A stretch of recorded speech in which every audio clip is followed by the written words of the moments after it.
कि मेरी एजुकेशन जरूर गवर्नमेंट स्कूल के अंदर हुई है और हिंदी माध्यम का विद्यार्थी रहा हूं और ABCD भी है वो 6ठी क्लास के अंदर है वो पहली बार सीखी थी, लेकिन मैंने उन विद्यार्थियों को चुनौती पेश की थी और उन चुनौती को मैंने हर जगह पर है उसको प्रमाणित भी किया है।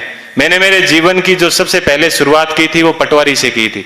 सबसे पहले मैं है वो पटवारी लगा था, उसके बाद में है वो ग्राम सेवक लगा था, उसके बाद में 3rd ग्रेड टीचर था, उसके बाद में 2nd ग्रेड टीचर था, फिर असिस्टेंट जेलर में RPSC टॉप की थी, फिर है वो स्कूल लेक्चरर था, फिर इसी स्कूल के अंदर जिस स्कूल के अंदर आज मैं आपसे मुखातिब हो रहा हूँ, इसी स्कूल के अंदर मैंने एक एग्जाम दिया था असिस्टेंट कमांडेंट का, उसमें भी मैं है वो सिलेक्ट हुआ था और उसके बाद में कॉलेज लेक्चरर भी मैं है वो रहा था और फिर RS 2012 के अंदर 108वीं मेरी है वो मेरिट आई थी।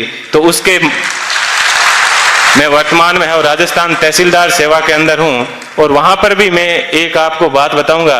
देखिए ईश्वर अपने से क्या चाहता है, कब चाहता है कि अपने को जीवन में कभी भी उदास नहीं होना चाहिए। RS के अंदर मेरी 108वीं मेरिट थी और उसके अंदर मेरे को DSP मिल रहा था, लेकिन दुर्भाग्य ऐसा रहा कि मैं है वो फर्स्ट वेटिंग में रह गया। थोड़ा सा मुझे दुख हुआ कि यार अपन फर्स्ट वेटिंग में रह गए और उसके जस्ट 1 महीने के बाद में है वो IAS का एग्जाम था दिसंबर के अंदर। 4-5 दिन दुखी रहा, लेकिन मैंने कैसे ही अपने आप को मैनेज किया और देखिए दोस्तों मैनेज करने का क्या बेनिफिट मिला कि जो DSP बनना था वो D आगे से हट गया और मैं SP बन गया। बात यह है कि अपन जीवन के अंदर चाहते क्या है, अपन अपने आप को कितना डिवोट कर पाते हैं।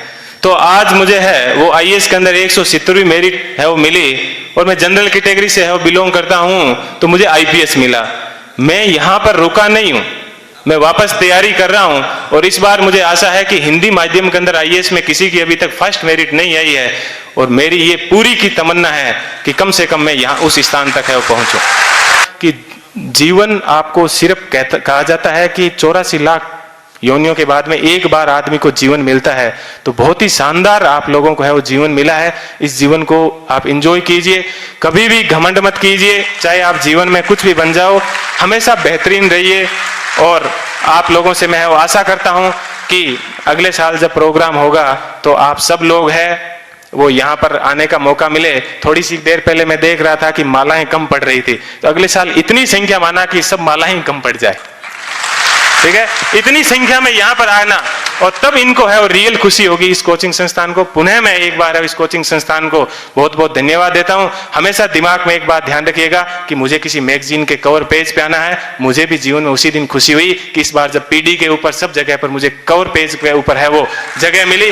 ऐसी चीज हमेशा ध्यान रखना कि मुझे क्रॉनिकल PD सब जगह कवर पेज पे मिला और आज क्रॉनिकल पे प्रेम सुख डेलू के नाम से या यूट्यूब के ऊपर अनेक वीडियो चलते हैं, तो मुझे बेहद खुशी होती है। आप भी अपने जीवन में ऐसे टारगेट रखना और हमेशा युवाओं को है वो प्रेरणा देते रहना। कभी सिलेक्शन होने के बाद में ये मत कहना कि ये एग्जाम बड़ा हार्ड है, हमेशा ये कहना बहुत इजी है और यदि मैं कर सकता हूं तो आप भी ये एग्जाम है वो कर सकते हो। एक बार पुनः आप सभी लोगों को है वो मेरा धन्यवाद। क्योंकि धीरता वीरता को हरा देती है और धैर्य शौर्य को परास्त कर देता है।